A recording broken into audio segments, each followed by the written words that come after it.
We recently encapsulated this attic, and I wanted to take this opportunity to show you what is really important, and that is bringing the foam all the way down to the top plates. So, see how all the way down, the foam comes all the way down and touches the wood out here and seals, and that is very, very important. If you don't do an insulation removal at the time of your spray foam attic encapsulation, you must insist that they get in the attic with rakes and they rake back that insulation out there so that the foam comes all the way down and seals against the wood.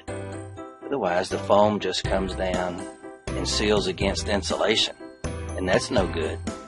Fiberglass insulation, that moves and shifts. It's not an air barrier. It lets outside humid air will just waft right up inside your attic encapsulation and completely undermines the performance of your project, of your encapsulation, because this goes all the way around the perimeter of the attic. Hope that helps.